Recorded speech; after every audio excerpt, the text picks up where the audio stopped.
Hey guys, welcome to Hope It Helps. And my guest on the show today is Miss Stephanie Abou Jaoude. Stephanie, welcome to the show. Hi, thank you. Thanks for having me. Thank you for your time. I really appreciate it. So, Steph, me and you met, I think, about a year ago, right? Yeah, And actually. Lana had actually told me about you. She's like, you have to meet Steph, you have to meet Steph. I'm like, okay, fine.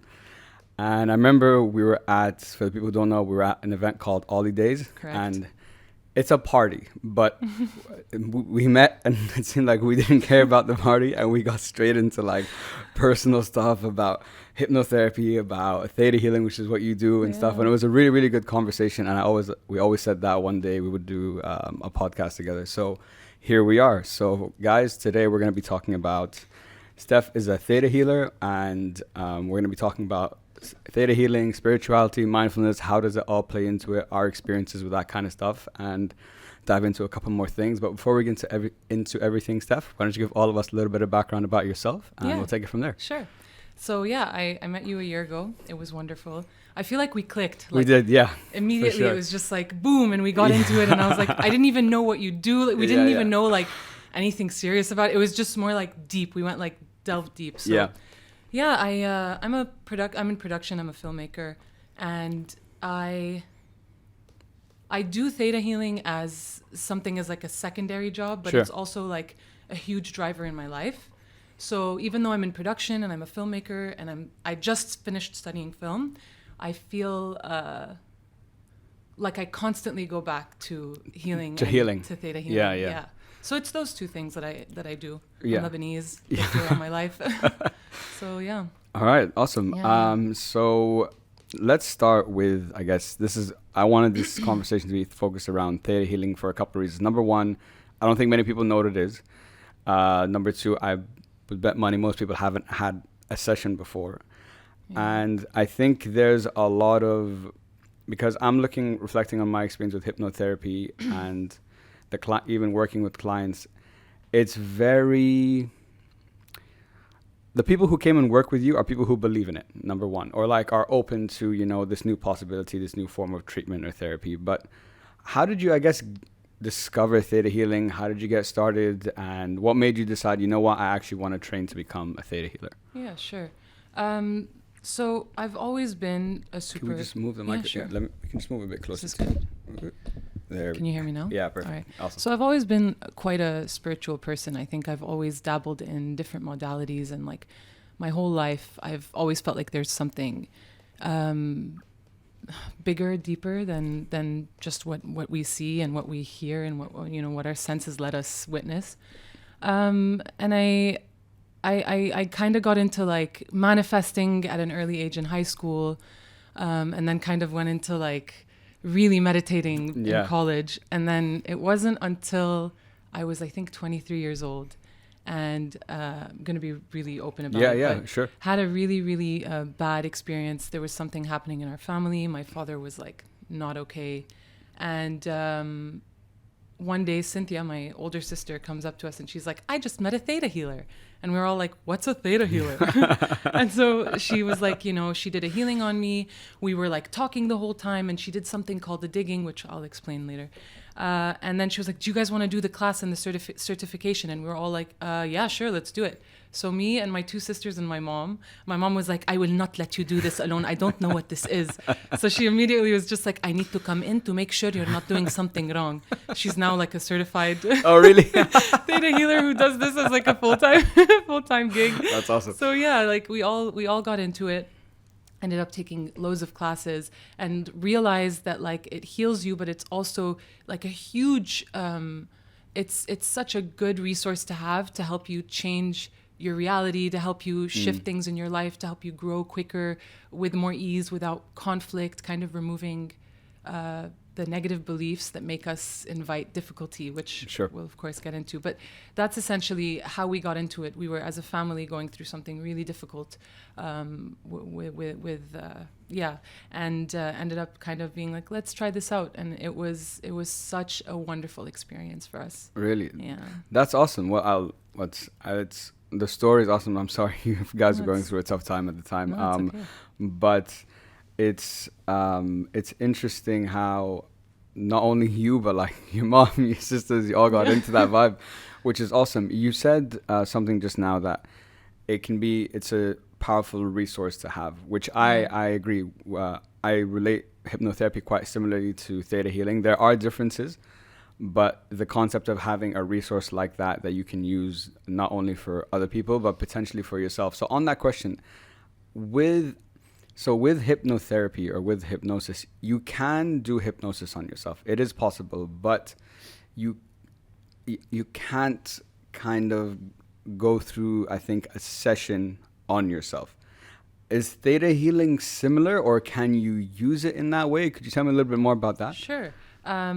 So you can definitely do it on yourself. Okay. And it's called the self-digging, which I do on smaller problems and even big problems, or if I don't have a healer who can do something on me immediately. And what I like to do when I do that is go into the meditation and journal and write down my entire session as if I'm doing it on myself. It's almost like I'm having a conversation with myself. Okay. And because I'm in a theta brainwave, which we can explain in a bit, but you're still able to bring yourself in and out, and you're not in a hypnotic state. So you're still here. You can still kind of go in and out of your subconscious, and you can shift. So it's not difficult. You just have to have the discipline to keep bringing yourself out and in when you need to like write things down, or if you need to make a note, or sort of journal what you're doing. And I like to journal what I'm doing when I dig on myself. So you can do it on other people. You can definitely do it on yourself. And it's super interesting that when you do it on yourself, what you discover about you and how there's an actual relationship you have with you that you never really knew was there till you start to speak to yourself. It's a cool tool to have. Yeah. So that's really interesting that you do it, and then you stop yourself, journal about what just happened, and then you dive back into it. Yeah. That's really interesting. Yeah.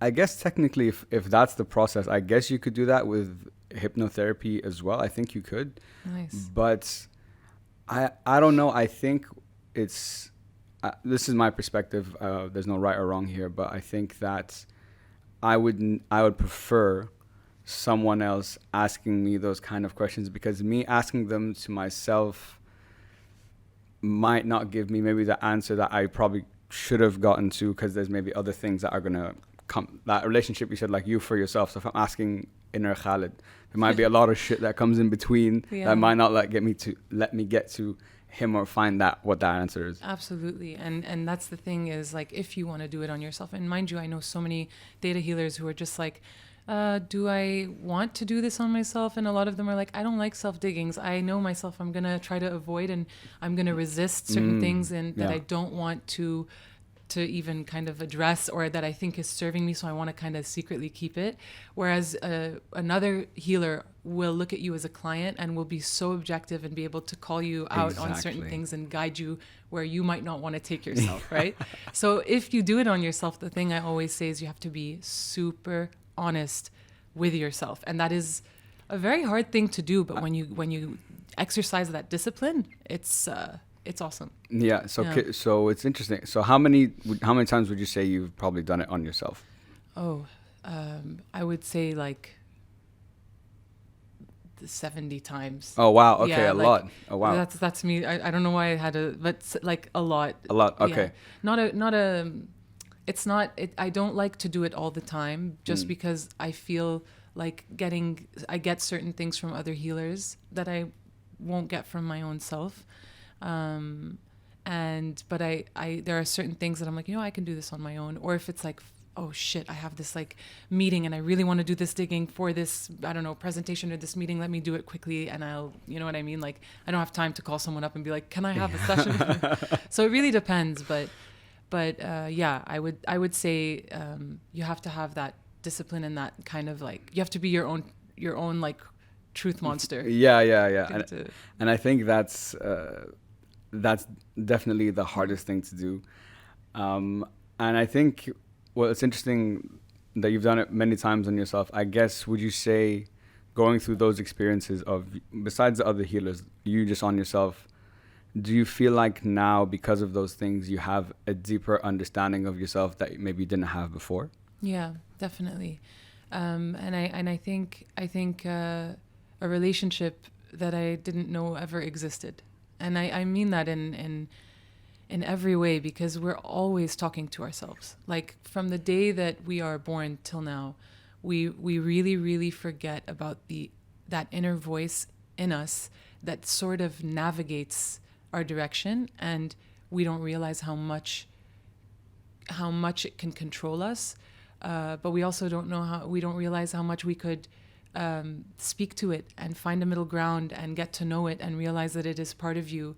It is a driver in your life, and another aspect of who you are. And we really neglect it, I think. And when you do certain exercises like this, and it doesn't necessarily mean doing a digging session or doing a healing session on yourself, but even just journaling or sitting alone with your thoughts and just observing your thoughts.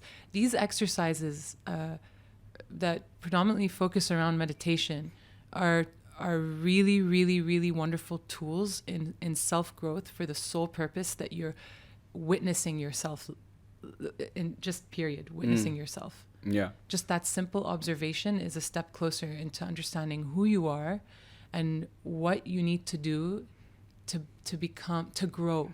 Yeah. To learn. Yeah. To get to to overcome maybe something that's blocking you, or to take you from where you are to where you want to go. Absolutely.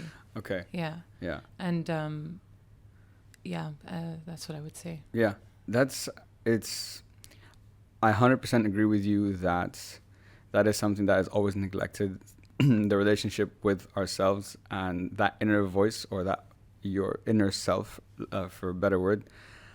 And a lot of times I think when we start hearing about your inner voice, whatever, it's mostly because you made a good point that we're always talking to ourselves. So, and we're always in our own heads having a conversation with ourselves. Don't do this, do that, whatever the case might be. A lot of times, typically, I'd say, if you can look at the average, it's negative. Usually, it's a negative voice which gives negative thoughts, which leads to negative emotions, and the cycle just, perpetuates. Exactly. Yeah. So I guess the question is, I know scientifically why we tend to focus on negative thoughts more than positive thoughts, because of our history, the way our brains work, about, looking out for danger, all that kind of stuff. Yeah. But I guess, how do you start having that dialogue with yourself? I think that's the challenge. Yeah, that's a good question, actually. How do you start having that dialogue with yourself? I think there are so many different ways that you can discover yourself. This is quite a challenging one, but what I have noticed is that the first thing you need to do is catch yourself when you're running away from yourself, which we all do. So, okay. We are programs. We are literally filled with programs. Yep. Our brain, from the age of 1 to 7, is in a theta brainwave. We are sponges. We're soaking in all the information, and we are literally creating programs and beliefs that formulate our belief system. And this belief system, which is embedded in your subconscious mind, is designed there to keep you alive. Yeah. So everything we're experiencing, the good, the bad, the ugly, the pleasurable, everything is there to keep us going, to keep us alive, to keep us growing. And our subconscious and our conscious mind are quite separate. And the challenge is, also the thing that we are supposed to do is sort of find a way to get the two of them to begin to work with each other, sort of like merge. Yeah. And that means becoming aware of your subconscious mind, right? Our subconscious mind isn't like our conscious mind. In my conscious mind, I close the door on my finger and I'm like, that hurt, ow, I'm in a lot of pain. Your subconscious mind is like, I grew, I don't care how I learned it. I don't understand what negative versus, positive experiences are. The matter of fact here is that this is my belief system. This is what I'm going to attract in order to keep my belief system going. And so, to answer your question, if we continue enabling negative beliefs within our belief system, what ends up happening is we perpetuate the same cycles that have kept us alive, right? Yeah. So the first thing is, I'll give you an example. Sure. Is like from the ages of 1 to 7, your parent was quite verbally abusive to you. And then they would come back to you and they would say, oh, well, I didn't mean to do that. I do it because I love you. They're telling you that they love you, but they're also being verbally abusive. So the belief that you start to formulate there is, okay, so that love is abuse. When I'm abused, that means that someone loves me. Yeah. So, your age is like, 29, 30 years old. And someone's like, maybe we should change that. Your belief system's like, no. How will I find love if I don't have abuse? Because it doesn't know any other way. Yeah, that's the link. That's the link. Like you think it's negative, but your subconscious is like, that's how I receive love. Like, how else am I going to receive love? Yeah. Where's the receptor for love? So you need to, be aware of those beliefs. That's what I would say you have to do. And get to a point where you're so honest with yourself about it and you're ready to let it go instead of run away from it. Resist it. Say, I want to keep this because it serves me. Instead, say, no, I'm ready to change this. I'm ready to reprogram myself. You know what I mean? Yeah. So it's about facing it, being honest with yourself, observing it, really sitting and observing your thoughts. Listen to yourself, because so many times, like, we're just sitting in a room and we have so many thoughts that run through our mind, and a lot of them are self-beration. Yeah. Thoughts that are just harmful in general, but you don't even notice you're doing it to yourself. Observe it and figure out where it comes from. Yeah. That's the key. Where did I start thinking this way? And then that's like a great start to being able to remove and eliminate all of the negative programming that we've been building up for so long. Yeah, exactly. That's a fantastic example that you used, by the way.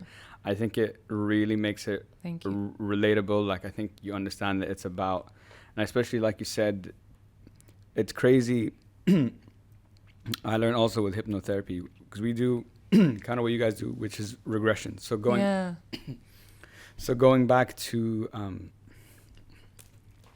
no, I need to drink water too. My mouth is so dry.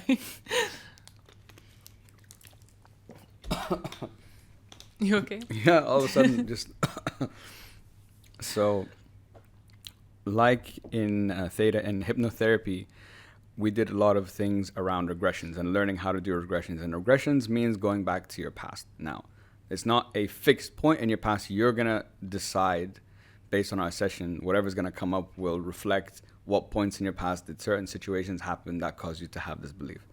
But it still blows my mind. And it was interesting that you kept saying on those ages like 1 to 7, those primitive years, when you're like a sponge, your brain is like still developing and growing, that how much of what happened during that time affects you, and it just runs for the rest of your life. Like, I only found out about the belief that I wasn't enough, and when I actually went to therapy for it when I was 29. Wow. Like and I had no idea how patterns would repeat in my life and would represent themselves in many situations, in relationships, in work, in self-worth, whatever the case might be.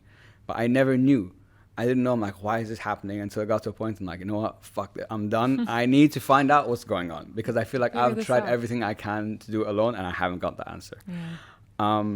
But on the power of beliefs, and you talked about this a little bit, you touched on how a belief, I learned this too, that a belief, whether positive or negative, is there for a reason. Mm-hmm. It has a purpose. We don't know if it's not necessarily it's a good purpose or a bad one, but it's serving a purpose. And what I've learned, and what you kind of said, is the way to start is to develop awareness, to start, taking some time to think, to sit down. That's why a lot of times in both of the things that we do, meditation is a key part of it, because meditation, at least in my perspective, is all about quietening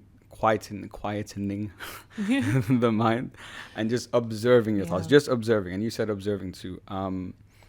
But I learned, at least in my experience, I could listen to what you said and what we talked about, like, sit with your thoughts, observe it, whatever. But in my experience, and I think for a lot of people, it's some experience you've had in your life. An event has happened. Absolutely. Is that trigger or that catalyst to start making you think like, whoa, what's going on here? Why am I feeling this way? What has happened? Did you have a similar experience with that? Yeah, absolutely. Yeah. There's always a place by which your program or your negative belief has stemmed from. Yes. Always. Yeah. It doesn't just come from nowhere. Yeah. And in Theta Healing and in other spiritual modalities, they talk about four different aspects of the self. You have your or four different aspects of the belief system. You have your core, your soul, your genetic, and your history. Mm-hmm. So I'll go into history, past lives, if anyone believes in them. The idea here is that you carry on certain beliefs, fears, traumas from your past lives into this one. Okay. Your soul, the belief systems of your soul, can be also carried through from here, from all of, from everything you've experienced on every dimension. You have your genetic. This one's super interesting. Not all beliefs get carried through from the age of 1 to 7. The reason, we inherit beliefs the same way we inherit the color of your eyes or your hair or the color of your skin. And those beliefs are inherited to keep you alive. So whatever has kept your ancestors surviving, whether they're good or bad, those have been carried through in your actual genetic lineage, in your ancestral lineage.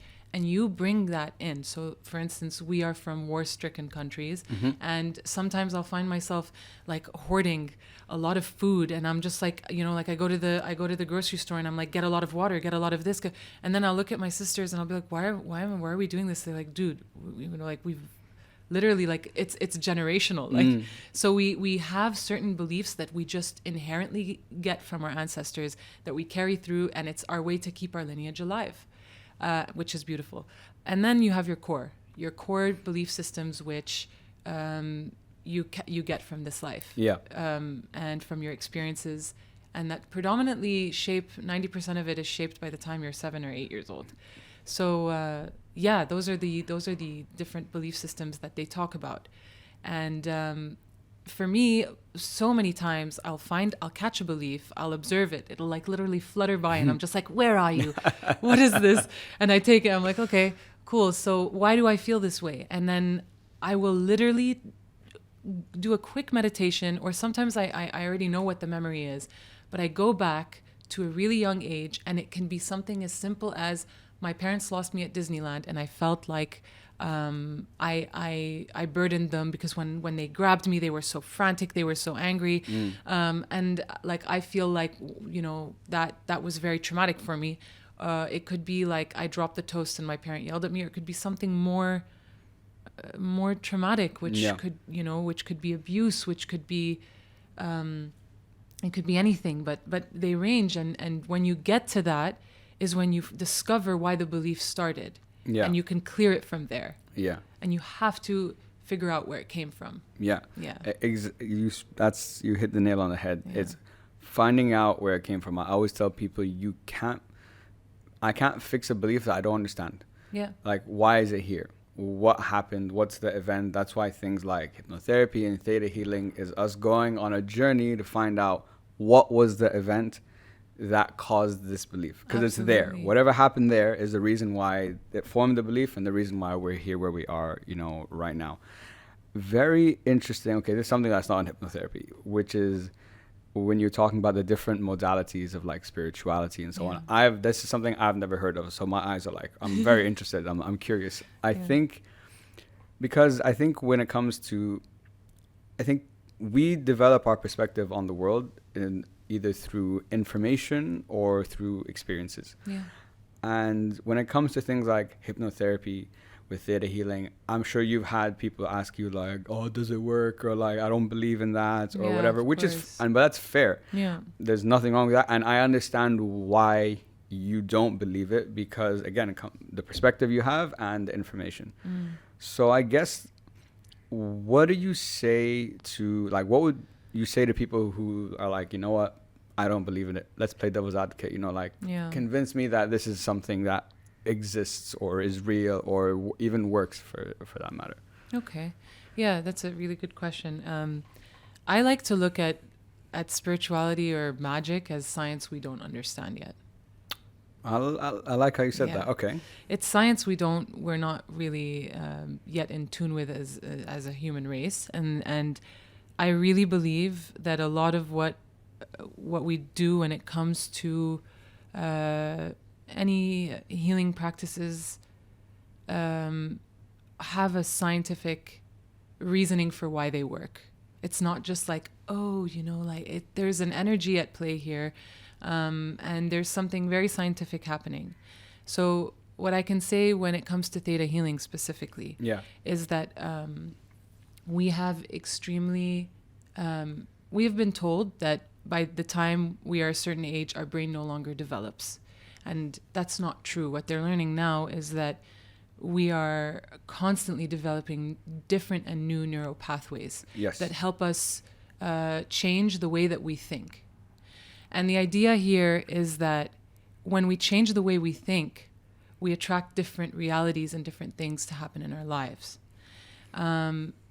So when I'm doing a session on someone and I'm working with them, I'm thinking a lot about their brain.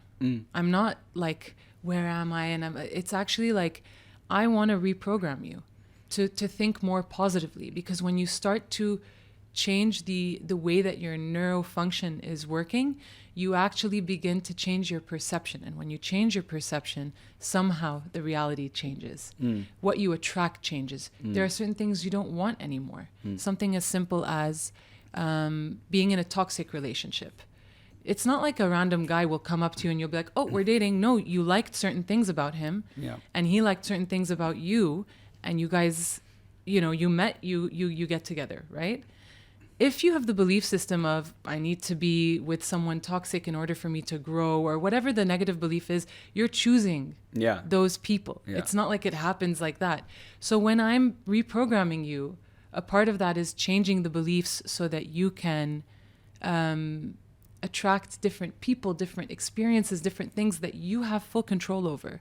There's no magic behind that. It's as simple as you have control over your life. You have control over the decisions you make. The decisions you make are heavily, heavily backed by the programming that you have. For sure. And when you reprogram that, when I change those programs with you and we're working together, growth happens, mindsets change, and because of that, you want different things. You attract different things. So that's what I would say is, like, whenever someone's like, oh, this is like, I don't believe in this stuff. I'm like, fair enough. It makes like, for me, it works. And the reason it works for me is because I'm like, I know that while you're doing this, sorry, I don't know why. It's all good. I'm like going on I'm trying to think of how to say it. Yeah, it's all good. I know that while I'm working on someone, or while I'm working on myself, or someone's working on me, it has a lot to do with the neuroplasticity of my brain and how I'm perceiving certain events. So that's the way that I look at it, and that's how I sort of say it to people. Is there was a study that was done, and Joe Dispenza was actually talking about this, where if you do the same thing and think the same thing every single day of your life, your brain function is proven not to change at all.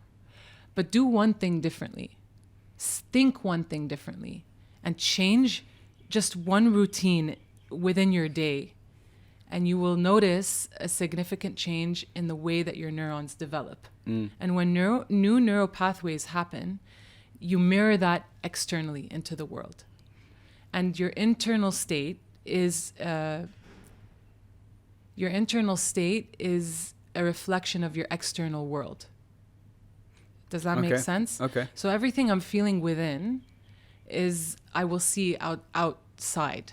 I will see externally, and it will come to me in the external world through experiences. So to change my experience, I need to change the thought. Yeah, exactly. The origin of the thought. 100%. Yeah. Oh, so many points to talk about. I'm trying to just like bring everything. Like, where do I start?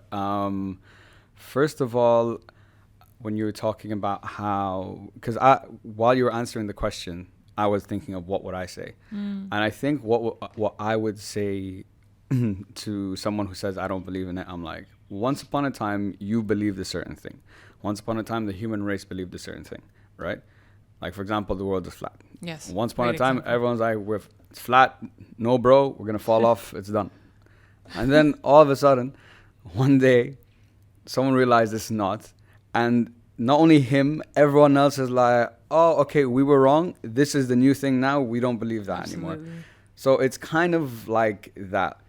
and okay, not to just use that example, but in your life, I'm sure growing up, you believe certain things that when you were 13 that you don't believe now. Yeah. Why don't you believe them now? Because you went through certain experiences and changes that made you realize, okay, what I was thinking then is bullshit. Okay, Power Rangers are not coming to my wedding or whatever, or my birthday, my wedding. And now, you know, it's bullshit. For example, it's a terrible example, but it works. No, it's great. So what I also, something you said as well is about, you know, neuroplasticity and how your brain changes and changing your mindset and your perspective. What I learned with hypnotherapy and what I love, and I always remember the saying that the trainer said was, once you change like a perspective, once you expand your mind, it can never go back to what it was. Once your perspective changes, you can never, it's like you have a new life. It's like a new window. It's like a new telescope to look at the world. Yeah. Because once you see it like this, you might question maybe, why did I see it like that before? But you like physically can't see it like that again. And I think that's amazing. Yeah, absolutely. And it's very true because you're constantly evolving. Like there is no such thing as going back. It is always moving forward, and there's something crazy about imagining that you will never be able to ever go back to an old mindset. You could shift your mindset. Yes. You know, mindsets shift, but to go back is it's impossible. It's impossible. You can't do it. It's exactly. So crazy.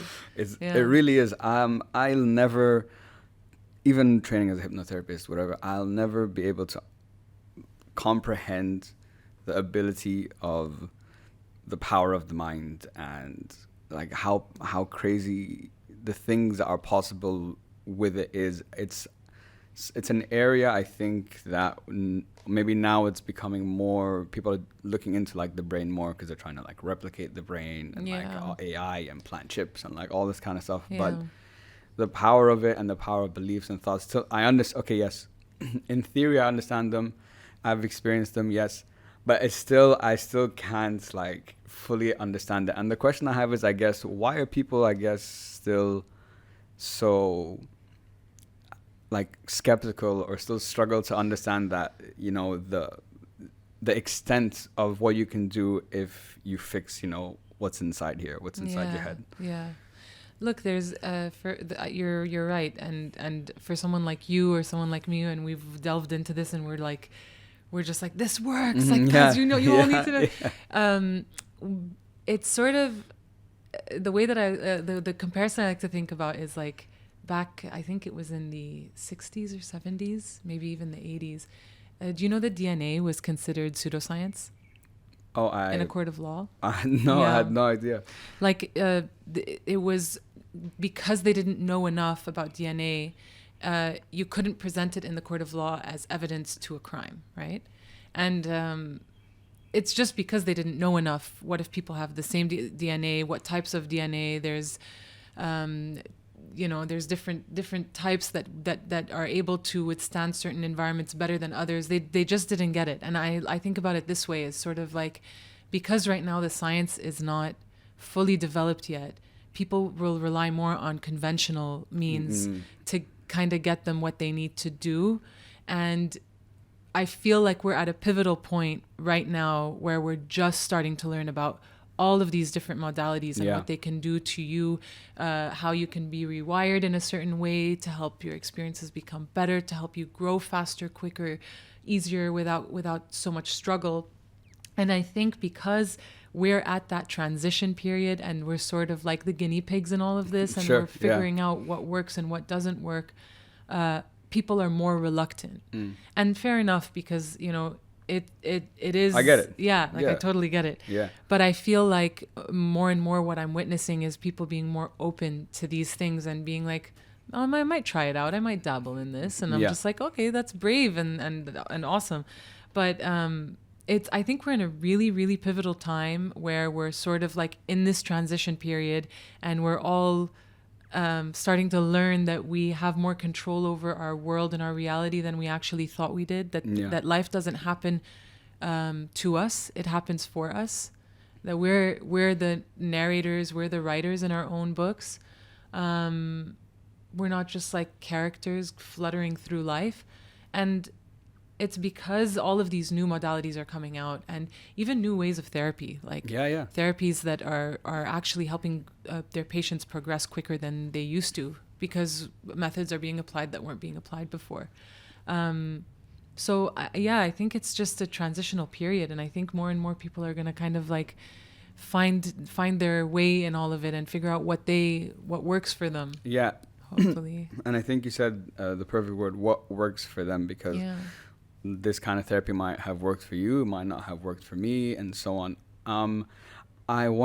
This is a question that I was thinking about is, let's say a client comes to me, or a client comes to you, okay?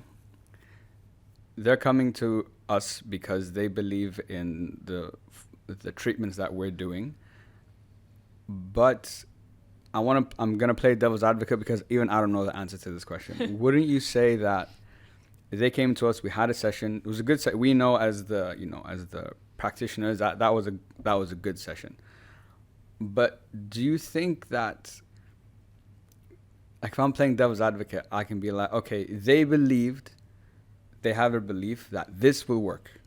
So no matter what I did, at the end of it or after it, whether it's successful or not, if they continue that belief that, oh, that worked, it's going to work. For them, it will work. So the question becomes, where do we fit in if at the end of the day it will come down to that belief? Or it could be the opposite way. They could try us out, but they don't fully believe this is going to work. Yeah. We can be like, that was a good session, and then afterwards they don't get what they were looking for. It can go both ways. At the end of the day, does it just come down to how much do you believe this is going to work?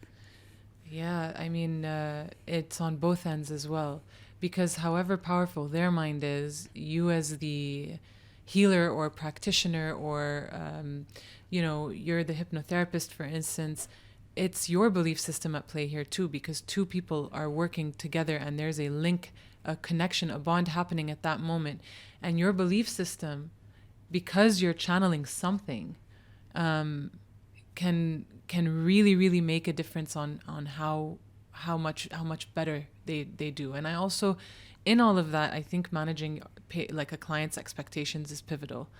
Absolutely, which I'll always 100%. I'll always say, like, I have one friend who it took her probably more than 20 sessions to work on love, and it worked in the end, and it was wonderful, and she had a lot of issues with love that we had to tackle. But I would do one session on career, and she'd get a job like that. So certain people have certain things that they struggle more to work with, that need more work in therapy, in meditation, in healing, in hypnotherapy, in anything. And I'll always say, like, see how you feel after this. And I feel like, because I know people are expecting, like, they want that quick heal, they want something to just like come in and fix all their problems. I'll always remind them, it depends on where you're at. Some things need more, some things just need one. See how you feel and come back to me if you feel like you would like more. Yeah. And the other thing I'll always say is, do the work. Like, I always want anyone I'm working with to be held accountable for their own growth, so that they can feel the self-validation. They can experience that from within themselves. I did this. Exactly. To make them feel that, like, I did this. It's never the practitioner. I'm just there witnessing. I'm there asking questions, and I'm sure you feel the same way when you're doing this. Is like, so much of it is them making that effort to get there, making that effort to speak, to express themselves, to make themselves vulnerable. And when you hold them accountable and you tell them, like, this requires work, let's do it together, you're not alone, it gives them a sense that they are taking charge in their own life, that they're not passengers, and also that, like, they've done that work to make themselves better. It wasn't in someone else's hands. That's so pivotal for your own healing to take place. 100%. I think you touched on a very important subject of responsibility. One thing that I realized that a lot of people do as a mistake when they're going to any form of therapy is, I'm coming to you, you're the expert. It's like, you fix me. And it's like, I could never, even if I had the ability, I could never fix you. I'm just exactly like what you said. I'm here to guide you. to ask you the right questions to make you start thinking about these kind of issues. By the end of the day, you have to, again, like you said, you have to put in the work. You have to make those changes. You have to, and what I don't, so I'm in a bit of a tricky situation nowadays. I realize a couple of things. So I love hypnotherapy, but I realized going through my experience working with clients that I've lost some passion for it. And the reason is that I didn't like that, like, I can do my best. I can run a session like clockwork, A to Z. They feel fantastic after, whatever. But I realized my validation or my opinion of what I think has this been successful is completely dependent on someone else. Yeah. And everyone, we know, every human being is different. Some people need 5 sessions. Some people need 2 sessions. Absolutely. Some people need 3. Some people it takes a week. Some people it takes a month. Some people it takes years, So I didn't like that. I just didn't, and it made me lose some passion for it. I still believe in it. I still love it. I can still do it today, tomorrow, and I'm always ready. But I guess I just realized it wasn't giving me like, it was a beautiful thing to see someone have a revelation in a session, or to be like, I never thought of that. Oh my God, like, why did this come up? This repressed memory, or I don't know what. So I've seen, I have seen positive things, but I guess at the end of the day, for me, it wasn't enough for me. So I've started to like move away from it. Fair enough. Like, sometimes you learn it, and I know so many healers in all different types of modalities who do it just so that they can learn it, and they'll do it on their friends, they'll do it on certain clients, and they enjoy it like that, but they don't want to get into having that become the only thing that they do, and that makes sense. That's also fine. Did you feel like you started to kind of distance yourself from it when you felt worried about what other patients or clients were feeling about the session? Yeah, in a way. Okay. In a way. I've always told my clients, speak freely. Was it good? Was it worth your time? Did I do, again, okay, they don't know if I did something wrong or not because they don't understand what I'm doing. Yeah, absolutely. But how do you feel? Was it worth the investment that you made? Was it worth your time? The answer has always been yes. Yeah. So, because you're putting your money where your mouth is, so I hope you got what you got what you want out of it. Yeah. But again, for me, I realized it just came down to that success thing. It's not, the process is a formula. Mm-hmm. And every session runs the same way, of course, with different techniques, within the session you adjust depending on the person, depending on the questions. Yeah.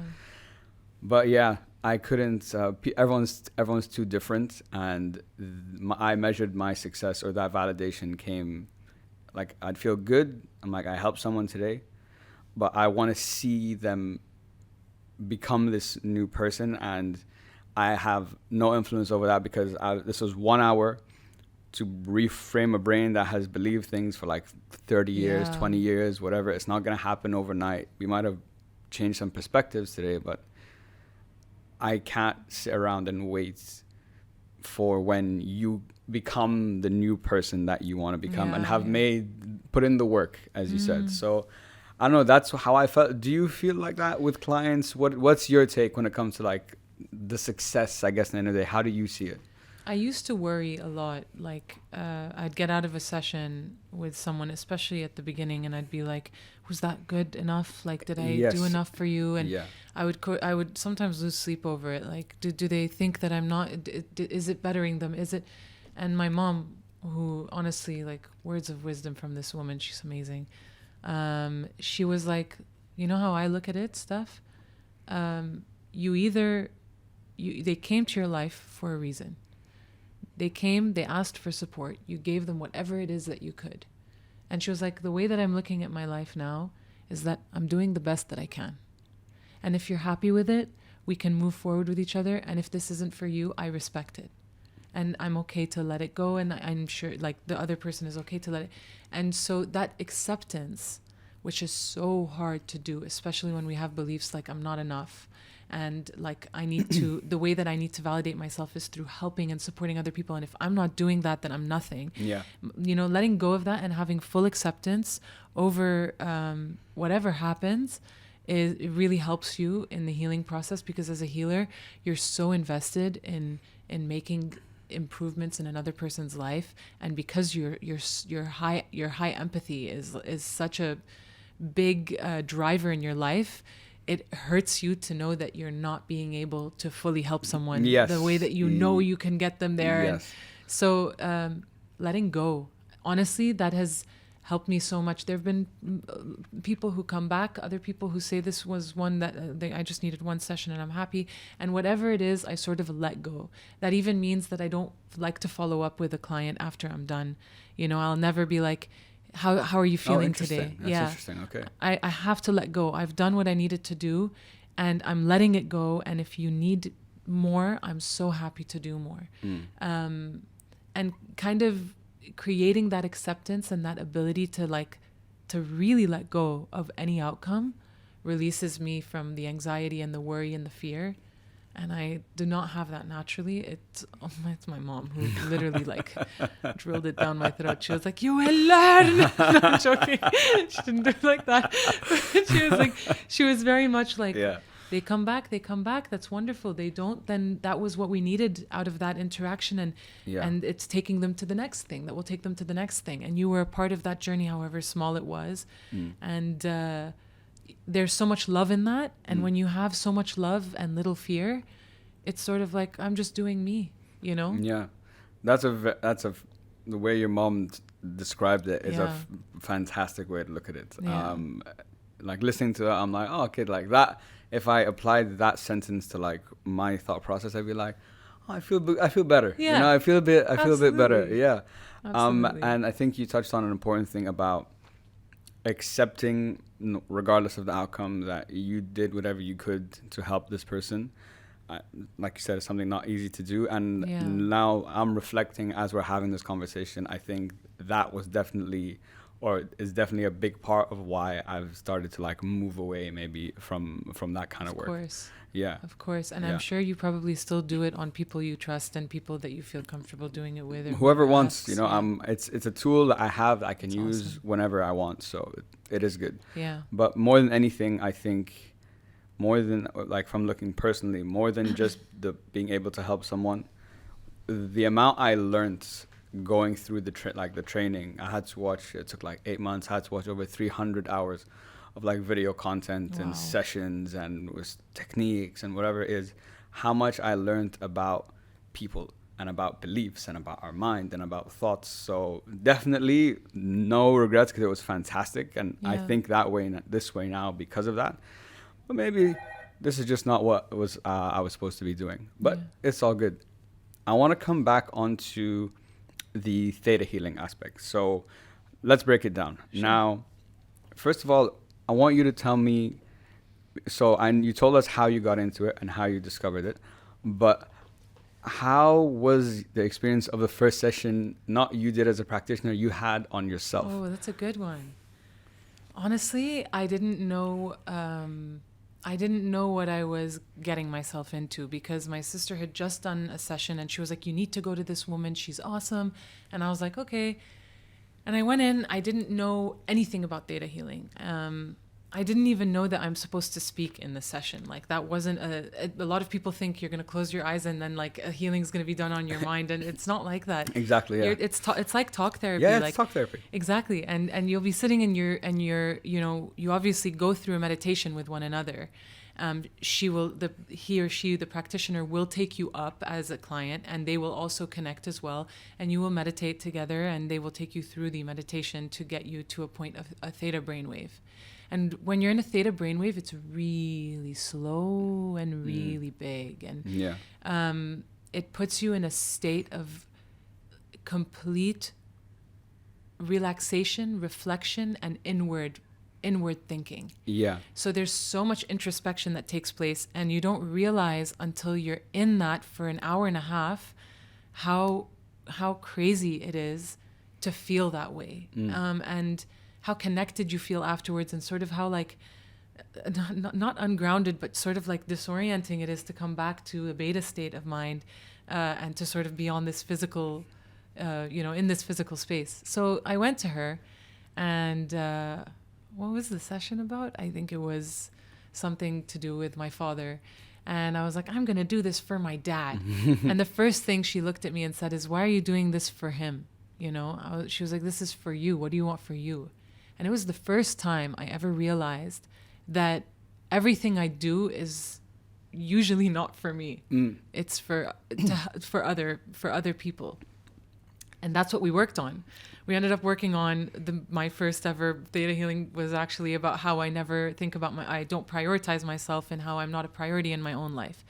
And I was like, oh, she's going to make me close my eyes, and we're not going to. And she was like, how does that make you feel? What did what's the worst thing? And asking me all of these questions that got me to a point where she found my bottom belief, the little seed that was planted years and years ago, that basically was the origin that made all my reality what it is today. Yeah. And so in that theta session, I was sort of like in shock almost, because I didn't know I was going to have to speak that much, and I didn't realize how much I didn't know about the patterns I have in my life. And it was the first time I realized I could actually change them. And I left thinking, I've done a session. And it was only probably a week or two later where I started to notice little changes, like, oh, I did this for me. Like, I didn't cancel the gym because, X wants me to come and help her grocery shop for mom's dinner tonight. You get my point? Yeah. I prioritized myself, and I noticed it in really little things where I was starting to say, what does Stephanie want? And I was like, whoa, does this actually work? And then that's when I started to say, like, I'll take the classes. And then from there, I would do sessions on whatever came and surfaced in my life. I'd be like, let me work on this and this and this and this. And that's how it kind of started. Yeah. Yeah, it's really interesting to hear that you went into it with no like blank, like a blank slate, no preconceived notions, no beliefs about what would happen, how it would work, what you wanted to do. I think you're lucky that you went into it with that, because I think a lot of people probably go into it with some type of belief or expectation beforehand. And it's interesting hearing how afterwards how you started to notice things, like little things, asking, like how you started to ask yourself that question, like, what do I want?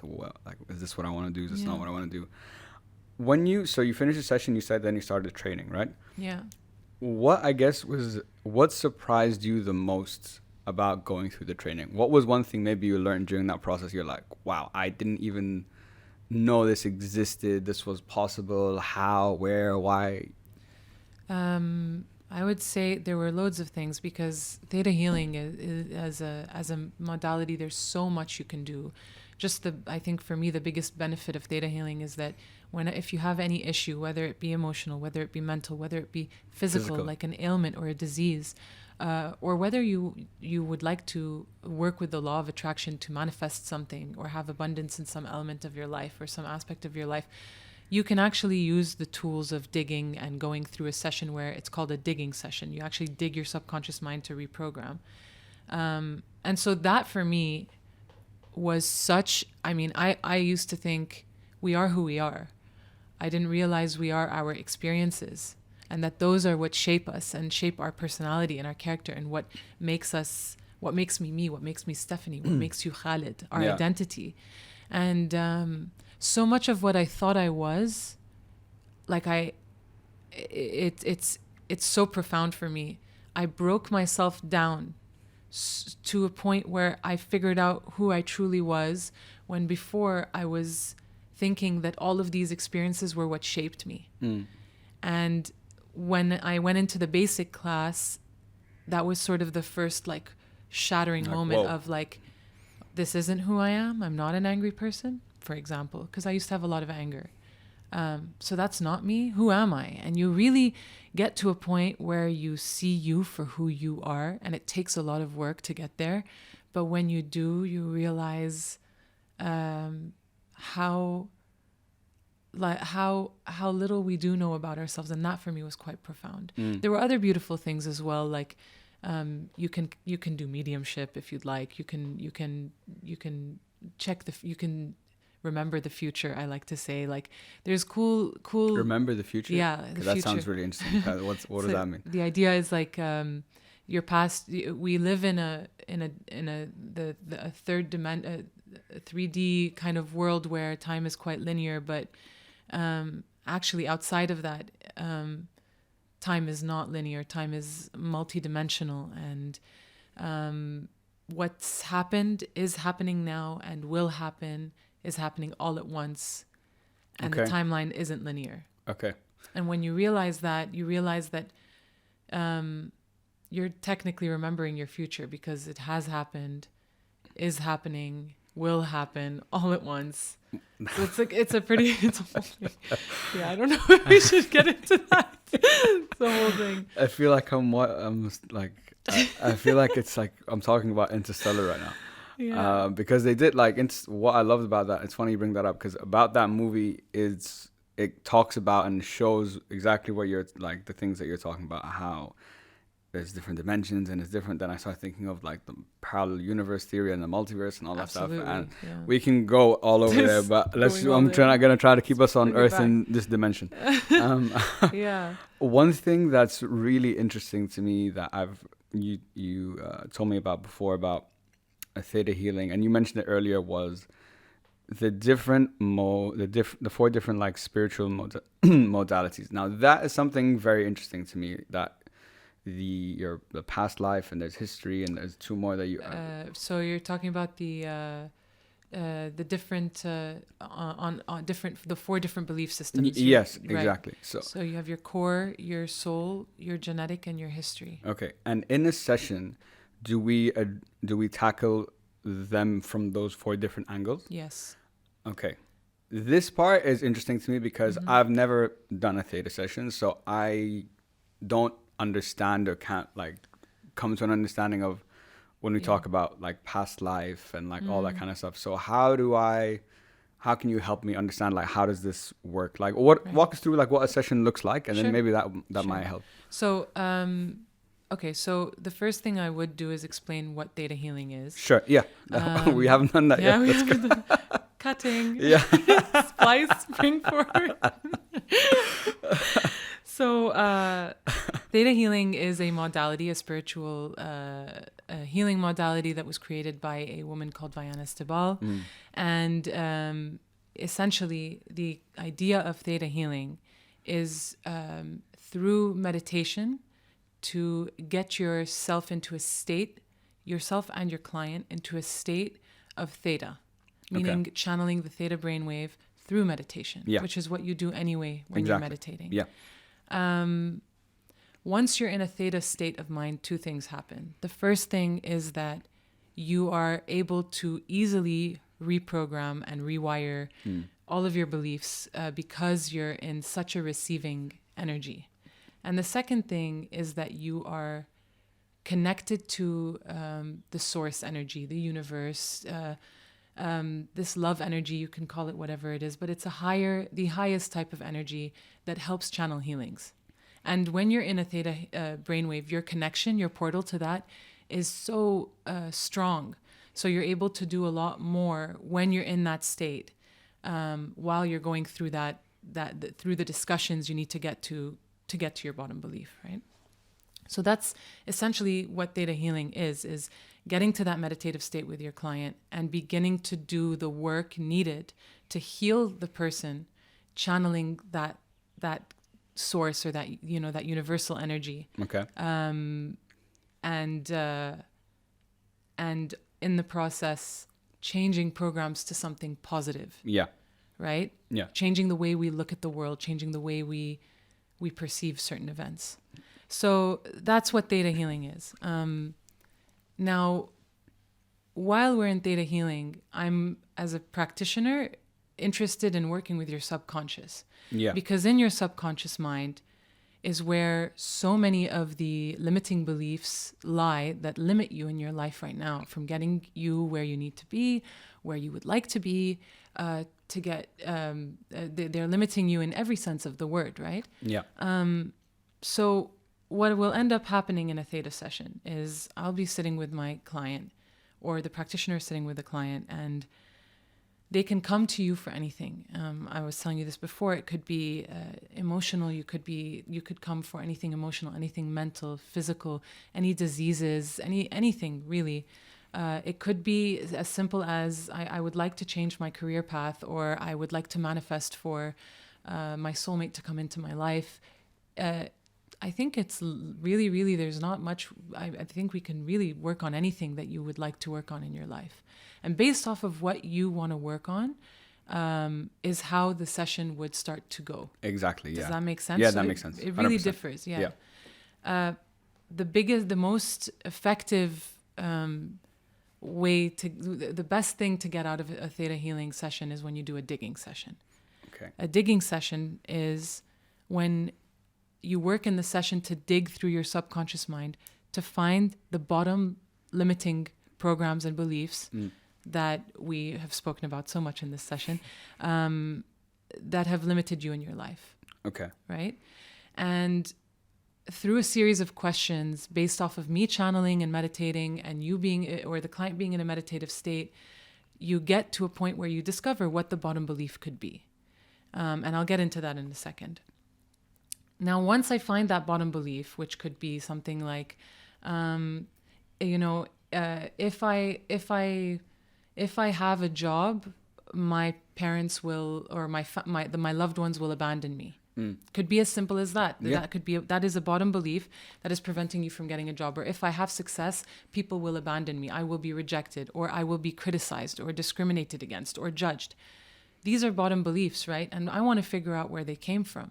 So once I've finally gotten that program, I'm like, picked it out? Cool, here it is. When was the first time this happened to you? And I want them to really remember the first time they ever felt like, for example, their success made people leave them, alienated them, isolated them, made them feel rejected, whatever it is that I have discovered within the series of questions we've asked. And we find the memory, the first time it ever happened. Most of the time it's in the core, but sometimes they'll say, this didn't happen to me. And that's when I'll say, ancestrally, it could have happened in your lineage, right? Okay. This is where sort of the other aspects of the belief system come into play as well. Okay.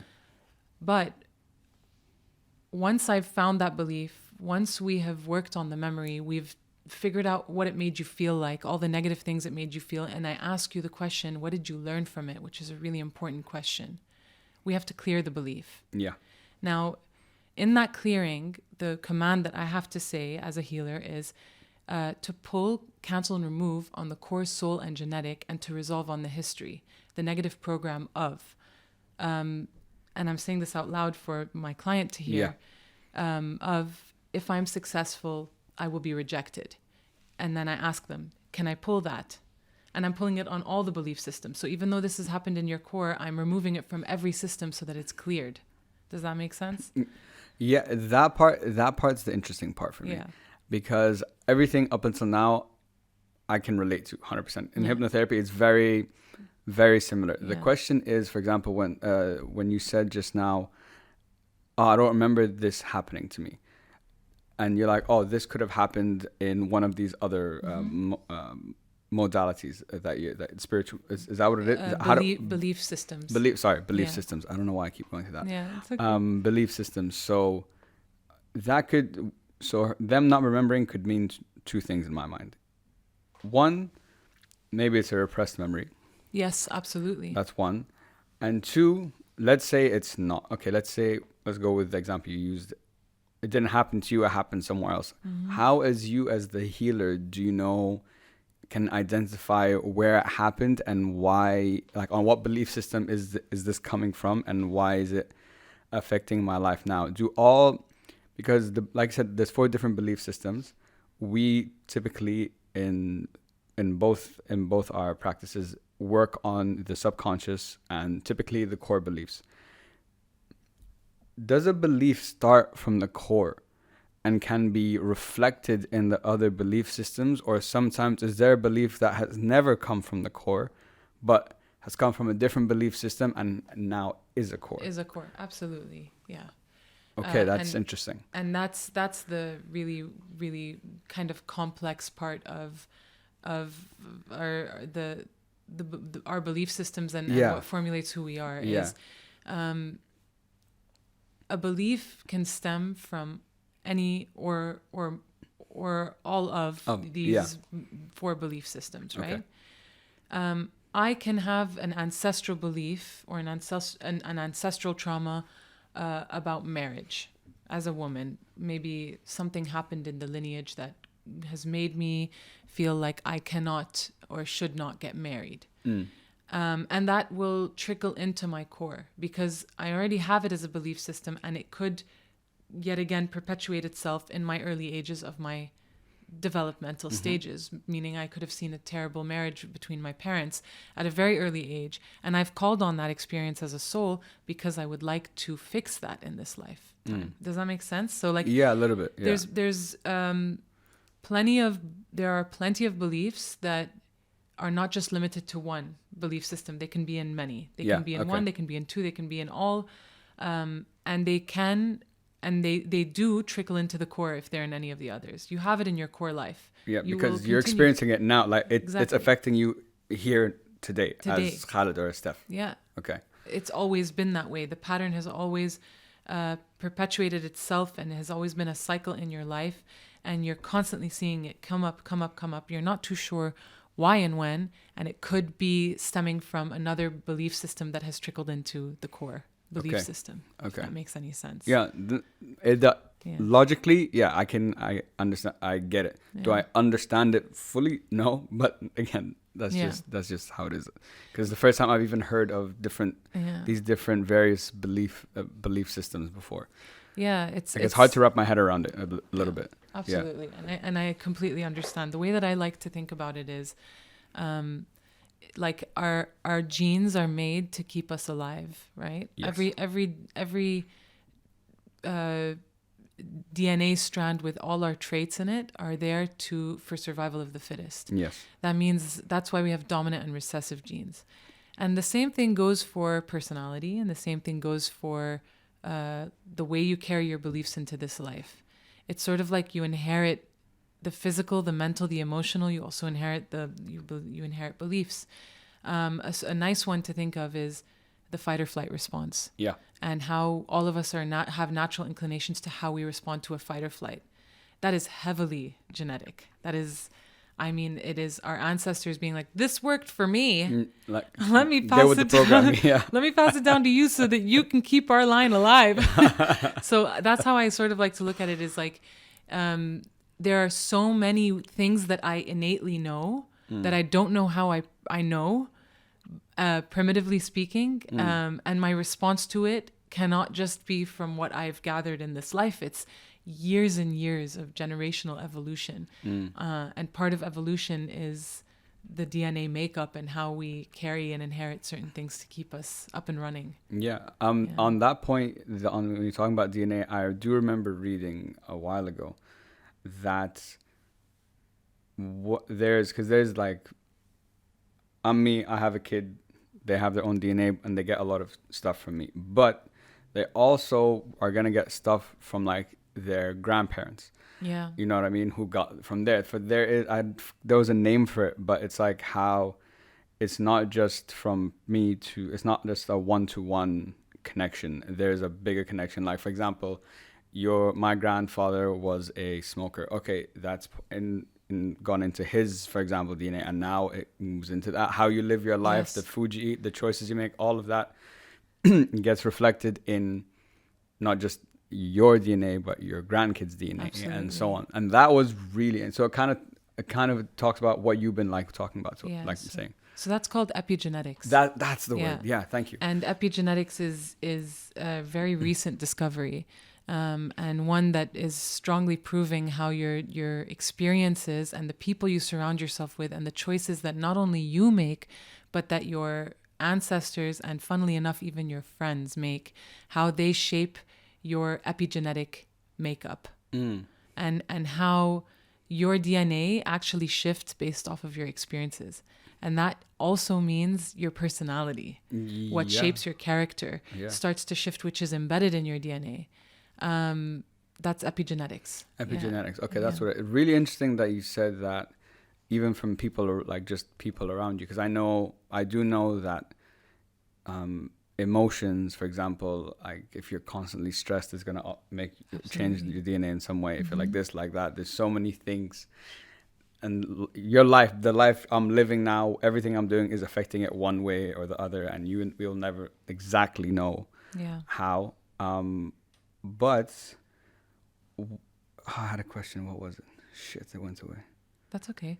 We were talking about epigenetics. Yeah, I know epigenetics, and there was something. Why was I stuck on epigenetics? What did I want to ask? There was something. Shit. It's okay. It happens. Yeah. Okay. It happens to me all the time. I hate it when it happens. So epigenetics. That's example. That's the name. Thank you for sharing the name, because I didn't know what it was.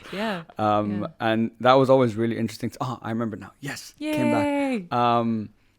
One thing I've never understood, and I think is very interesting, is how you're born a certain way, in the sense that, let's say, like between you and your sisters, me and my brothers and my sister, like the environment is the same. We all will have different experiences, and that will shape who we are as we grow. Yeah. But like babies, if you look at babies when they're born, this guy, for example, even if they're twins, this baby is kind of quiet, doesn't cry too much, is kind of shy. And as they begin to like grow, you see them at like 1, you start seeing their personalities. And it's crazy to me. I'm like, why is this baby like loud and maybe extroverted and wants to like do this, and why is this one not? And that's crazy, because you haven't had a life experience to make you this way. You were born as this type of person. Yeah. And I don't know how. It's crazy. Yeah, it's pretty insane, because you have to start somewhere, right? You can't just be like a blob sitting there being like, "Hey world, shape me." God is a loving God. I'm joking. But no, you're right. It's. I mean, you start somewhere, and I think that's where what you've inherited, your genetics, your DNA, is a huge part of what starts you off in the world. Yeah. What you get from both your mother and your father, from both your parents, is a good foundation and you're kind of starting on a clear slate. You're like, this is me. This is the identity that I have chosen. Okay, now how am I going to grow and shape? Yeah. And I say shape because you never stop shaping. You're not you. Yeah. You are just like a form of you that's ever changing, ever evolving. Yeah. Right. And so as a baby, you're born into this world, man. I've seen like 2-day-olds that I'm already like, man, this one's feisty, or this one's like tough. Yeah, exactly. You can see it, like it's spewing out of them, and you're just like, there's no way that you don't have a personality. I see your personality. Exactly. You know? Yeah. But it's so important, your environment and how you are programmed at such a young age, that shapes who you are. And even when you're all in the same environment, but you're all, you know, you're not the firstborn, you're the third, or you're the middle child, or you're the youngest. All of these and the experiences you're going through with your unit, with your family at those times, shapes who you are. Yeah. So like a really good example is like, if I put my sisters and myself and my brother, we all lived in the same house, but Cynthia had too much attention, you know, and I didn't have enough because there were too many kids at that point. Mm-mm. So that changes how you perceive the world, of course, how you feel about yourself, right? Yeah. The environment isn't just dependent on who, you know, who's making it up. It's also a matter of like, what stage is each person at, and where do they lie within this unit, and what is their role and purpose within this family unit that has been formulated. Yeah. Does that make sense? No, that makes perfect sense. Changes everything. It does. Yeah. And I like what you said, that on how we're always being shaped, because it's true. You are like, we are sitting right now having this podcast.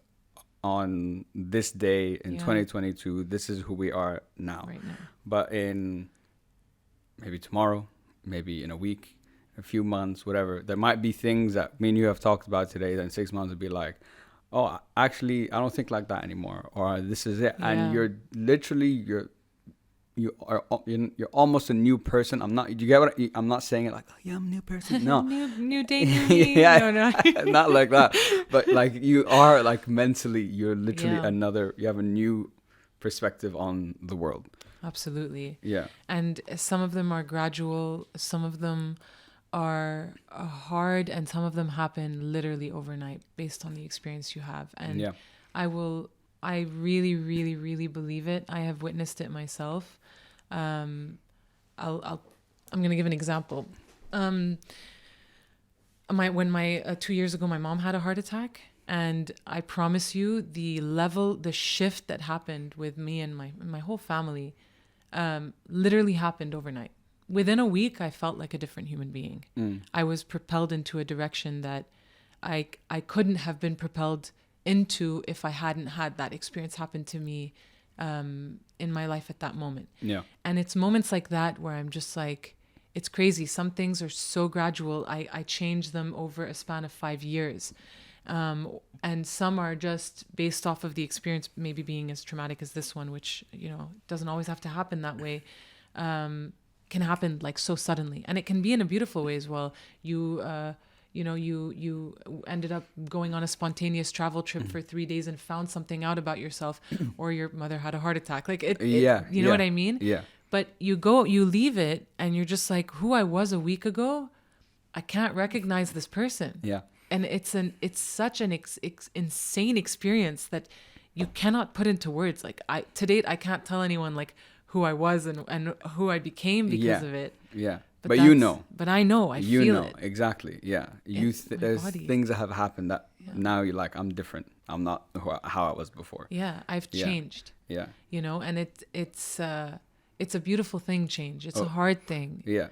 But it's fantastic. And it shapes so much of who you become. For sure. And I think my favorite thing is when it comes to like change and like growth, I'm like, this is my way of knowing. This is like my defining factor. Yeah. I'm like, a year ago, a situation happened. This is how I reacted. I'm here today. A similar situation has happened or making me feel the same things. Have I reacted differently or thought differently? Yes. Yeah. Okay. That means I've changed. That is my that's how I think about it. That's how I think about it. That is, honestly, you couldn't have said it better than that. It's like, you know how I was talking about the work you need to do on yourself? The work comes with complete self-awareness, awareness and complete honesty with yourself. And when you're honest, you witness the patterns. And these patterns, you start to realize that you're doing the same thing every time, and that is why they keep coming. And you're so right. The validation really comes from, wow, same thing happened. How am I going to do it differently this time? Or damn, I did it differently. And look, I've changed this. Yeah. I've changed my timeline, the course. Yeah. Which is a beautiful way to think about it. Like that's how you quantify your success and how much growth you've. 100%. At least personally, that's how I see it, because there's, thank you. Yeah. I think there's a lot of ways. There's a lot of different things to look out for, but for me, that is like the clearest way. Sometimes I might be like, have I changed? Have I not? But when something like that happens, I'm like, okay, now I know. Yeah. But sometimes I might be like, oh, I haven't. Yeah, you're so right. Which is also true, which can happen. We talked about earlier, and what we've talked about a lot today is how much experiences can shape who we are and how we think and everything. This just came up as we were talking now. I love doing this because when I'm in a good conversation, like on the podcast, I get new thoughts in real time. Yeah. That's the cool thing. We talked about how there's experience and there's information. Yeah. This is why, and I just realized this now, I'm like, this is why I love podcasts. It's because of this. It's because it's information, but it's an experience. I'm sitting and listening to a conversation. I'm getting an information, but looking at it, this is me sitting down listening to this is an experience in itself. Absolutely. And that's why I love it, because now you have, or podcasting gives you the ability to consistent, depending on what you want and what you're looking for, but the consistency to continually have these like aha moments. Yeah. Like someone might say something, you listen to a speech, you listen to a podcast, you're like, Damn. oh my God, damn, I never even thought of that. I never even knew. I don't know. You're so right. Yeah. It's funny you say that, because a lot of times when I'm listening to podcasts or just like taking in information that I'm researching, and I genuinely look at a lot of these situations as like a healing. Like, have you ever sat in a conversation and been like, I felt something change, even though we didn't actively sit there being like, gonna do the work. But I'm like, this discussion was so lovely that I got something out of this, that a little part of me grew a little out of it. 1,000,000%. And I feel like people like you who get to be on these podcasts and like expand your knowledge base on so many different topics, there's a healing in that privilege of knowing so much information and being inquisitive enough and curious enough to like gather it and to create a portal for people to learn from it too. Yeah. There's something, it's very multifaceted, but not only do you grow, but you're creating a platform for other people to grow. And there's a huge healing energetically that can go on in something like that. Yeah. Yeah. I've said what the podcast does. I've never said it as beautifully as that. So thank you. Oh, so thank you're welcome. So thank you. That's a very nice way to say it. I've never put it so eloquently, but yes, I 100%, that it is true. That is what I'm trying to do. And that is why I do this. I definitely feel that for sure. Thank you. I hope so. Steph, I just have a few more questions for you. So I wanted to round off today's topic with something that I don't understand. And I think because maybe I'm not that kind of person, because I don't understand it. Spirituality, okay. When someone says I'm religious, very easy to understand. I have an understanding of what that means. Okay, that means they think this, whatever. But over time recently, and I asked Yaz this question once and we talked about it, but I still don't understand when someone says I'm a spiritual person. Me as Khaled, because I'm not, or I don't understand, I don't get what that is. So correct me if I'm wrong, but I feel like you are a spiritual person, but what does that mean? How would you describe spirituality to someone? Oh, I think what I would describe it as is a knowing that there's more than just my physical body and this physical space. Okay. And I don't believe that spirituality can just, the way that we know it, which is this like, meditation. It's not just about that for me. It's like tapping into the knowing of something larger, something bigger, something more, and the awareness of it. And I find like this conversation is spiritual. When I watch a bird flying in the sky and I witness just a moment to see its wings flap, there's a spiritual moment in that. There is an awareness of something bigger than me, something outside of me. And I look at a wave in the ocean. There's something extremely spiritual about a moment like that. So I really believe this with all my heart, that spirituality can be momentary as well. And it is just an awareness of something outside of you. Okay. And a knowing of it. And I think being spiritual is the practice of that. Okay. Does that make sense? Yeah, that makes sense.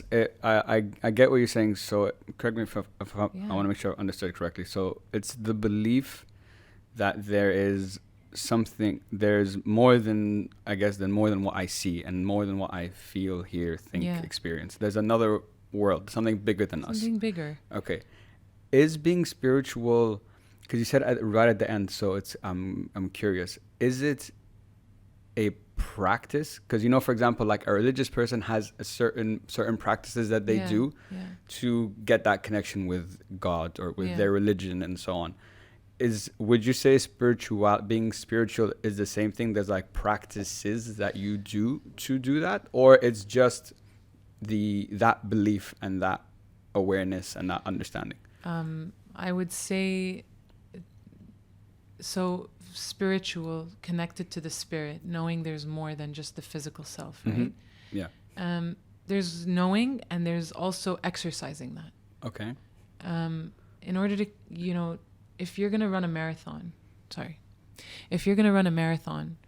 you going to go to the marathon and just run it and think you can run 43 kilometers? I don't know, is it 43 or 45? One or the other. Something around there. Like something there. You're not gonna, you need to build yourself up to get there. Yes, exactly. Right? Yeah. And in the same way, in spirituality, you can understand the information, understand that things go past your senses, like things can go past your dimension.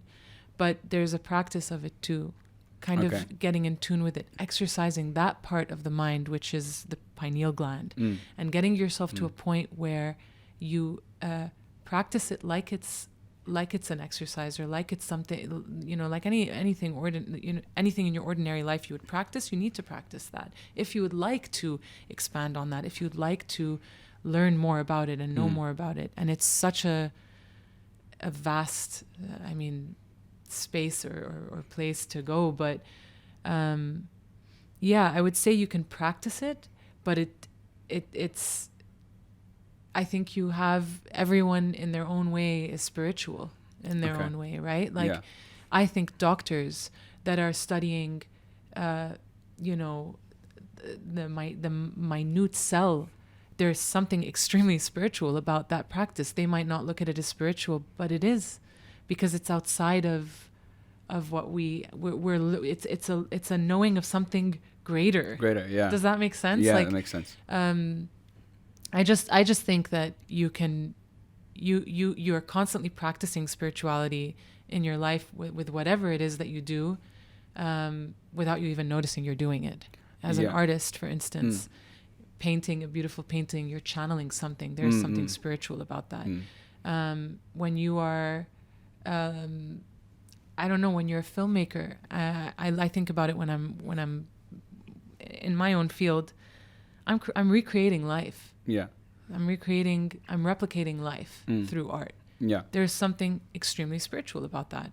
There's something spiritual about a surgeon healing a patient on a table, and believing in whatever it is he's doing that will heal this person.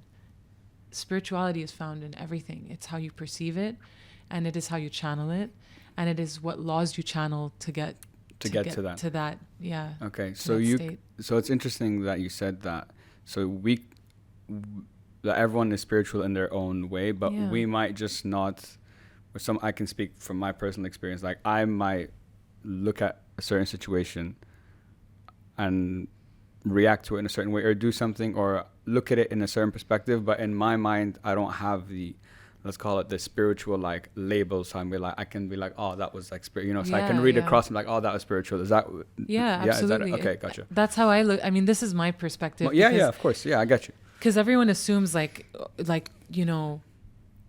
to be spiritual, you need to do X, Y, Z, and in my opinion, every single one of us has been witness to spiritual moments that are outside of even something that we would grasp as spiritual. Like exactly. Yeah. It's like so many people have told me about like when you're dreaming, there's something spiritual about that. You're delving into your subconscious. When you're witnessing a sunset or walking momentarily at a sunrise, and you were there by accident, that is a moment that the universe has created for you to witness itself. And there's something, our existence is spiritual. That's how I look at it. And I know I'm like acting so profound right now, but it's like the mere fact that we're alive and that there are two people across the table right now just having a conversation is spiritual for me. So I think about looking at that beauty in every single aspect and seeing things from that lens. Yeah. no matter what part of your life you're at and how you perceive the world. Yeah. So it's, I guess, seeing events for more than what they are. Yeah. Like something, a tree falling, drinking water, whatever the case might be. There's the physical act, the thing that has happened, but it's thinking beyond that, Absolutely. About all those kind of things. And I think listening to you, I think what I realized is one of the biggest struggles people maybe I've had with spirituality, or maybe other people might have, is that, and I always link it to religion because in my mind it's just the most comparable kind of thing. Yeah, I totally get you. Is with religion, there's a very structured set of practices, and there's a clear end goal. I do 1, 2, 3, 4, 5. I'm a good person, and the idea is I have a destination. So I'm putting in the work now to go to this destination. But I think the challenge with spirituality is that there isn't, first of all, a structured practice, and there is no end destination. Maybe that's what the challenge is, or maybe that's why I'm thinking of it now. Maybe that's why I thought of it as challenging. Maybe. Yeah, absolutely. So do you mean to say that, like, because there's so many different paths you can take in terms of like practicing that spirituality, yes, there's something sort of confusing about like what's right for you? Yeah, that, and there's no like end goal, it's like I'm on the spiritual road to get to like spirit heaven, for example. You know what I mean? But with this, there is that roadmap that at least that's what the idea is. Yeah, absolutely. And I will say that one of the confusing things is it's not something you're born with. Like it's not something you're born with. Spirituality isn't, you're not born into a spiritual practice, right? Yeah. So you have to find it, and you usually find it at like when you're older. You're not like 13 years old being like, I want to go on my spiritual journey. You're like, what's going on with my hormones, and why do I feel this way all the time? There's more pressing matters that you're thinking about. You're just like, what is happening here, and why am I on this planet? But then you get past that, you know. 22 years old, and then you're like, oh, okay, everything's stabilizing. Now let's go into a completely different way. Yeah. And I think like an awakening takes place when you like kind of get to that when you're in a bit later in your life, where you start to question things, and questioning things is really good because it gets you to like discover things that you wouldn't have ever even believed to be true or didn't even know existed. But it's tough because you have to, it's not something that someone will bestow upon you. Like in religious practices, so many times I'm like, I know this information and I know how to do this because someone has bestowed that knowledge and that wisdom and has guided me into how to do this. It's not the same in spirituality. It's like almost like self-seeking. You have to seek it out. And that's quite challenging to do because you're going to make some mistakes, and there are going to be times where something worked for you but something else didn't work for you, and it's trial and error. Of course. But it's a journey. Like it's something you have to seek yourself and figure out, which is cool. And I don't think there's any. There's no right or wrong. It's just you figuring out. Do I agree with this? Does this work for me? And like you said, I think the summary of everything that we've talked about today is that when it comes to healing, when it comes to mindset, perspective, all that kind of stuff, it is a endless journey. There's no end goal. There never is an end goal. No matter what happens, you're always going to be learning. Your perspective is always going to be changing. And that depends on 10 million different things that we've like touched on today. Yeah, no, you're totally right. I wanted to say something and now I forgot. See, it's my turn. It's your turn. Keep it. We were talking about journey, how everything's a journey. It never ends, given everything we've talked about today. But before that, what did you say? You were saying something and I was like, oh, you reminded me. What was I saying? No, I can't remember what I'm saying either. No, it's okay. It's fine. I hate when that happens. It does. Well, we're gonna round off the podcast. If it comes up, just say it, okay? Sure. Cut me off. Absolutely. First of all, so Steph, I want to say thank you so much for coming on the show today. I just have 2 more questions for you. These are questions I ask all my guests. Okay, cool. And I'm actually with you. I'm very curious to hear your answer to both. Right. First of all, looking back at your life, either professionally, personally, whatever the case might be, if I asked you, what are you most proud of for yourself, what would you say? Oh, what am I most proud of?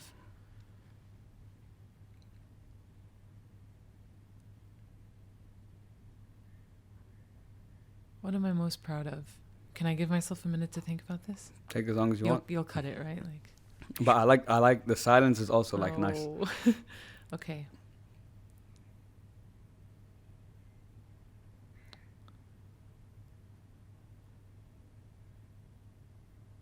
I think two things that come to mind for me are the journey of figuring out my truth, which means being really truthful with myself, and I think that's a really hard thing to do, and that means taking responsibility and accountability for every single thing that happens in your life, which is honestly what these modalities are all about. It's about accountability and responsibility. It's about holding yourself accountable to all of these experiences and knowing that you've attracted them in some way and they're serving you. You had a hand to play in this. Absolutely. It didn't just happen to you. Yeah. And I think being really honest and truthful with myself was a very hard thing to do and is a very hard thing to do. And I continue to strive to do that with myself and with others. Yeah. And I think that I'm really proud of myself for doing that. Yeah. And you should, because that's the hardest thing to do, man. With other people is one thing, but honestly, it's with yourself that's the hardest, because you know when you're bullshitting yourself. Absolutely. You know what I mean? And that is what I guess hurts the most, when you're like, you said something or you did something, you're like, but you know that's not what you believe, or that's not what you should have said. I think that's what hurts the most. But and you're having it it's internal. You're in yourself, and you're just like, I hate that I'm having this, and you just don't feel good about yourself. Yeah, of course not. No, 100%. But if that's what you're most proud of, that's a beautiful thing. So you should be very happy. Still learning it, but yeah, of course. But I think we all are. Yeah, absolutely. And what is, for my last question, Steph, what is the message that you'd like everyone to take home with them today? Damn. The message that I would like to everyone to take home today.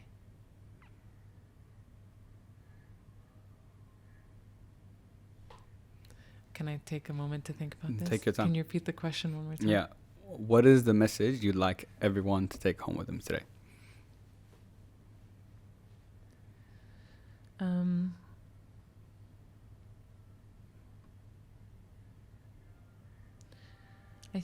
I think what I would say is there's beauty in this chaos, and it's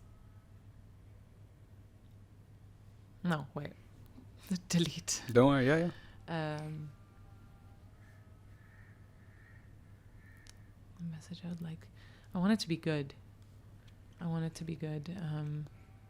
I always say, as just some advice, please. When it comes to the last question and this question, I usually say, people are struggling, I'm like, whatever was the first thing that came to mind is that. Oh, that's awesome. Yeah. Wow, that actually helped. Hope it helps. That's what we do. Yeah, that's true. Look, the message is that does it have to be about healing specifically? Anything. What's the message? I think we spend a lot of time trying to fix ourselves and work on ourselves, and that's a wonderful thing. And it doesn't have to be scary. The beautiful thing about doing it is playing. And when you play with this world that we live in, you bring back the child in you. And I think, ironically, even though all we're doing is going into the past and trying to remove our programming, that there's so much of the suppressed child that when we work on ourselves, the fun part is awakening that. And I think that beautiful things, creative things, visionary things come out of channeling the child in you, the fearless person you were before things could have broken you down. Yeah. So the biggest thing that I would say, and I mean it with every part of every cell in my body, is to stop berating yourself and to really, really speak to you with so much love to bring that child back out and use that child to help make this life an easier life and a funner life, and to have pleasure in being here, and to help other people using that. Yeah, that's what I would say. I think that's a beautiful message to end the show. I think the word you used surprised me, but it's so relatable on the concept of play.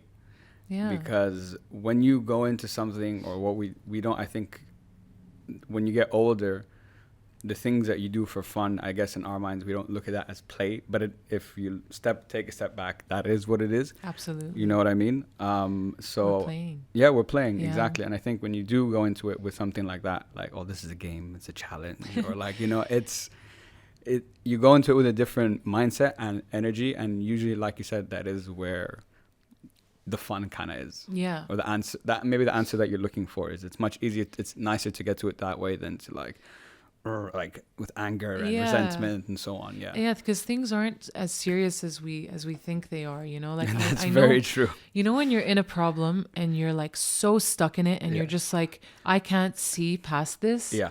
And then you finally pass it, and then like 5 years down the line, you're like, look at what that was. What was that? Exactly. Like, things shouldn't be so serious and so heavy, and we can find a way to like perceive our experiences and our lives as beautiful and fun. And this is a fun, like, look, it's already hard as it is. Let's have some fun. Let's play a little.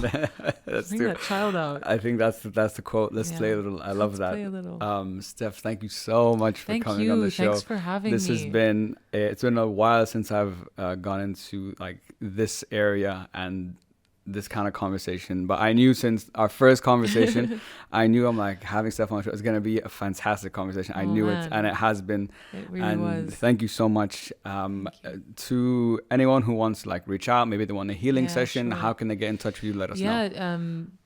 You can literally, I think you'll tag me or put my name. Yeah. You can just DM me and we can go from there. I also have a lot of healers that I know, also in different modalities, if people are ever interested. It's such a fun arena to play in, and we can get going from what people need. So Sure.